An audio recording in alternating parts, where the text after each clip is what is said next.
Assalamualaikum warahmatullahi wabarakatuh.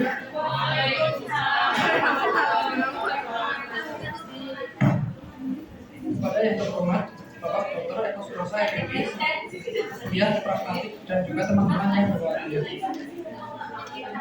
Saya Rafis Garibunda sebagai moderator dan di samping saya undang Ibu Nadif Azami sebagai sekretaris beserta Ahmad Trubus Purwandana sebagai presenter. Dan untuk mempersingkat waktu, maka dipersilakan untuk memulai presentasi.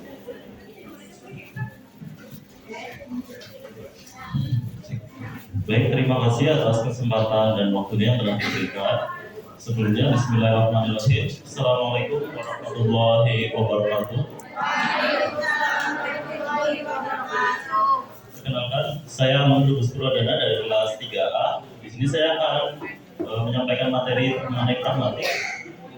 Di sini saya akan membahas 6 poin. Yang pertama ada pengertian pragmatik, yang kedua ada deiksis, yang ketiga ada tidak tutur, yang keempat ada implikatur, yang kelima peranggapan, dan yang keenam ada strategi tutur. Baik, untuk yang pertama, pengertian pragmatik. Pragmatik adalah salah satu bidang kajian ilmu linguistik yang mengenai makna bicara dalam situasi tertentu secara praktis. Studi ini lebih banyak berhubungan dengan analisis tentang apa yang dimaksudkan orang dengan tuturan. Jenis kajian ini perlu melibatkan penafsiran tentang apa yang dimaksudkan orang dalam suatu konteks dan bagaimana konteks itu berpengaruh terhadap apa yang di sini saya mengutip dari pendapat ahli, yakni dari Levinson tahun Prahardi tahun 2003. Levinson berpendapat bahwa pragmatik sebagai studi mengenai perihal ilmu bahasa yang mempelajari relasi antar bahasa dengan konteks tergramatisasi dan terkodifikasi sedemikian rupa sehingga sama sekali tidak dapat dilepaskan begitu saja dari struktur kebahasaannya. Selanjutnya ada deiksis. Deiksis adalah istilah yang berasal dari bahasa Yunani yang berbunyi deiktikos untuk salah satu hal mendasar yang manusia lakukan dengan tuturan. Deiksis memiliki arti kan melalui bahasa. Bentuk linguistik yang dipakai untuk menyelesaikan penunjukan disebut deiksis. Deiksis adalah gejala semantis yang terdapat pada kata yang hanya dapat ditafsirkan dengan memperhatikan situasi pembicaraannya, tuturan-tuturannya. Dari kesimpulan deiksis dapat dipahami sebagai sebuah konsep dalam linguistik yang merujuk pada penggunaan kata-kata atau ungkapan yang bergantung pada konteks dalam percakapan atau teks untuk memiliki makna yang jelas. Dalam deiksis, kata-kata atau ungkapan ini dapat berubah maknanya tergantung pada siapa yang mengucapkannya, kapan, di mana, dan dalam situasi apa. Contoh deiksis termasuk kata ganti orang, yakni seperti kata saya atau mereka. Kata ganti tempat seperti ini atau itu, dan kata ganti waktu seperti sekarang atau kemarin. Deiksis membantu pendengar atau pembaca untuk memahami pesan dengan lebih tepat berdasarkan konteks komunikasi yang ada. Dan yang ketiga ada tindak tutur. Tindak tutur adalah salah satu analisis pragmatik dari segi penggunaan aktualnya. Jadi sifat praktis ya. Tindak tutur pertama kali dikemukakan oleh Austin pada tahun 1665 yang merupakan hasil studinya. Dan kemudian teori ini dikembangkan oleh Searle pada tahun 1969 dengan menerbitkan sebuah karya berjudul Speech Act and Insight in the Philosophy of Language. Searle berpendapat bahwa komunikasi tidak hanya melalui lambang, kata, dan kalimat, melainkan lebih dari itu, yakni tutur. Setiap kegiatan, menurut Austin, adalah suatu tindak. Dengan demikian, bertutur juga termasuk dari tindakan seperti hanya menulis, mengajar, membaca, dan lain-lainnya. Bahkan diam pun termasuk suatu tindakan, yaitu tindakan untuk tidak berbuat apapun dan tidak berkata apapun. Nah, dari kesimpulan ini menandakan bahwa tindak tutur adalah satu di antara beberapa jenis tingkah laku dalam interaksi manusia. Tindakan yang ditampilkan sehingga menghasilkan tuturan dibedakan menjadi 3. Yang pertama, tindak tutur lokusi, yaitu tindak tutur yang mengucapkan sesuatu dengan kata atau kalimat yang sesuai dengan makna di dalam kamus atau sintaksisnya. Bentuk lokusi adalah tindak tutur yang dianggap paling mudah untuk diidentifikasikan karena pengidentifikasiannya dapat dilakukan tanpa konteks tuturan dalam suatu situasi tutur. Lalu yang kedua ada tindak tutur ilokusi, yaitu tindak tutur yang memiliki maksud berkaitan dengan siapa, kapan, dan di mana tindak tutur itu dilakukan. Tindak ilokusi juga disebutkan sebagai suatu ujaran yang tidak hanya berfungsi untuk mengungkapkan atau menginformasikan sesuatu, namun juga dipergunakan untuk melakukan suatu tindakan. Dan yang ketiga ada tindak tutur parlokusi, yaitu tindak tutur yang ujarannya untuk mempengaruhi lawan bicara. Dalam hal ini, suatu ujaran yang sering diungkapkan seseorang sering mempunyai daya pengaruh bicaranya. Yang keempat ada implikator. Di sini saya mengutip dari pendapat 2 ahli. Yang pertama ada menurut Chris dalam Yendra 2016. Istilah implikator dipakai untuk menerangkan apa yang diartikan, disampaikan, atau dimaksudkan oleh penutur yang berbeda dengan apa yang sebenarnya dikatakan oleh penutur tersebut dalam ujarannya. Selanjutnya kedua ada dari Levinson dalam Yendra tahun 2016. Implikatur sebuah percakapan merupakan penyimpangan dari muatan semantik suatu ujaran kalimat. Sebuah tuturan dapat mengimplikasikan presuposisi atau peranggapan yang bukan merupakan bagian dari tuturan bersangkutan. Presuposisi yang disebut dengan implikator. Dan yang kelima ada peranggapan. Peranggapan ini berasal dari kata to presuppose, yang dalam bahasa Inggris berarti to suppose beforehand atau menduga sebelumnya. Dalam arti sebelum si pembicara atau penulis mengutarakan sesuatu, ia pasti sudah terlebih dahulu memiliki dugaan atas sesuatu yang ingin dibahas. Peranggapan atau presupposition berasal dari kajian ilmu filsafatnya tentang rujukan terkait apa-apa, eksistensi, dan benda yang dirujuk dalam bentuk kata, frasa, atau kalimat. Dalam ilmu filsafat ini terkait rujukan yang disebutkan yakni apa, eksistensi, atau benda itu termasuk ke dalam kajian ontologis dalam pakatan filsafat ilmu, yakni suatu kajian yang membahas tentang hakikat yang ada.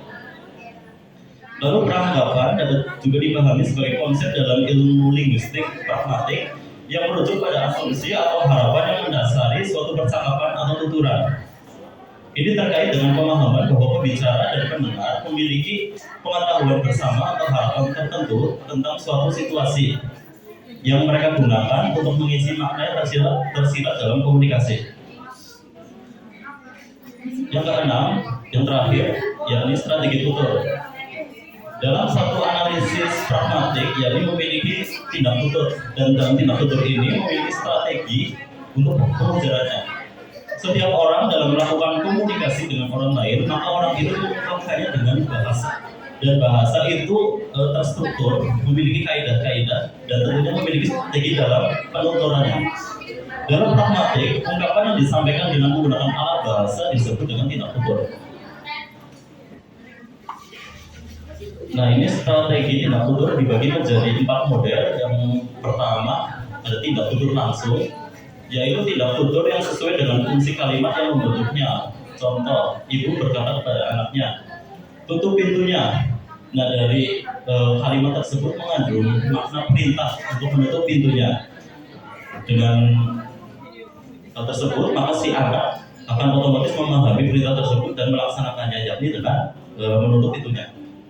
Lalu yang kedua ada tindak tutur tidak langsung, yaitu tindak tutur yang tidak sesuai dengan fungsi kalimat sebenarnya. Contoh dari Budi, Bu mau goreng telur tapi tidak ada minyaknya. Dari ibu menjawab, ini uangnya, beli sana. Lalu yang ketiga ada tindak tutur literal, yaitu tindak tutur yang memiliki maksud yang sama dengan kalimat penyusunnya. Dan yang keempat ada tindak tutur non literal, yaitu tindak tutur yang memiliki maksud yang berlawanan dengan kalimat penyusunnya. Baik, sekian dari materi yang dapat saya sampaikan. Mohon maaf. Selanjutnya saya kembalikan kepada moderator. Terima kasih. Wassalamualaikum warahmatullahi wabarakatuh.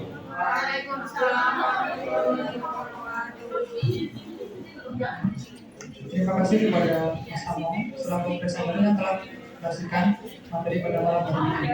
Selanjutnya adalah sesi tanya jawab. Bagi yang ingin bertanya, dipersilakan.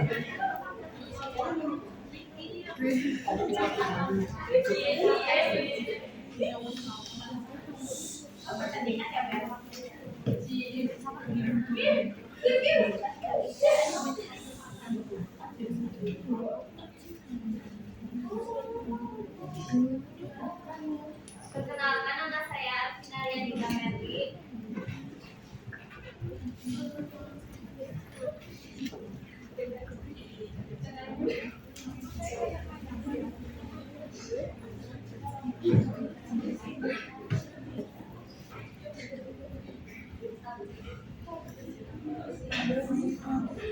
Bagaimana Deksis mempengaruhi interpretasi pesan dalam komunikasi?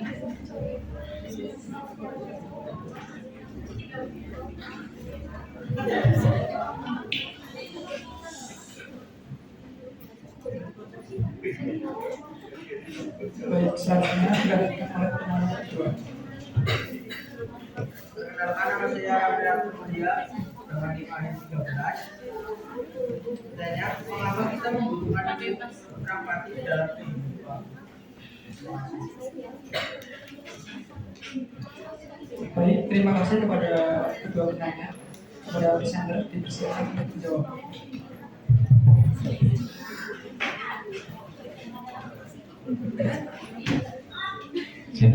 Baik, saya akan menjawab pertanyaan pertama dari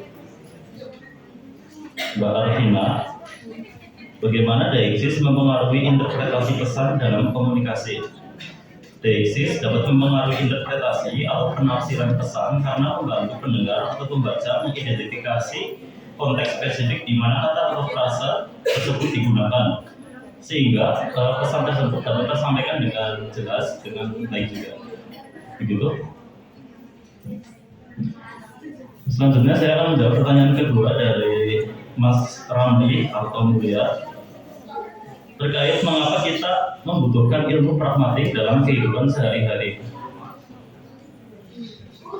Ilmu pragmatik berperan cukup penting dalam kehidupan sehari-hari karena membantu kita memahami bagaimana bahasa tersebut digunakan dan dalam konteks komunikasi beberapa alasan mengapa kita membutuhkan ilmu pragmatik. Yang pertama, untuk memahami suatu pesan. Pragmatik membantu kita mengenali makna yang sebenarnya dalam percakapan, terutama ketika ada implikasi atau pesan tersirat di balik kata-kata yang diucapkan. Lalu yang kedua, untuk dapat berkomunikasi secara efektif. Dalam memahami aspek pragmatik, bahasa seperti tuturan, sikap, dan konteks, serta dapat membantu kita untuk berkomunikasi dengan baik dan menghindari kesalahpahaman. Jadi kesimpulan dari jawaban atas pertanyaan dari Mas Ramli adalah ilmu pragmatik itu penting karena dapat membantu meningkatkan kemampuan komunikasi kita dan memungkinkan kita berinteraksi dengan orang lain dengan lebih baik dalam berbagai konteks kehidupan sehari-hari. Begitu, Mas. Baik, terima kasih atas pertanyaan-pertanyaannya. Saya kembalikan kepada moderator. Terima kasih atas partisipasi dari teman-teman dan kami mohon maaf apabila ada kesalahan dalam mempresentasikan materi pada malam hari ini. Sekian dari kami. Wassalamualaikum warahmatullahi wabarakatuh.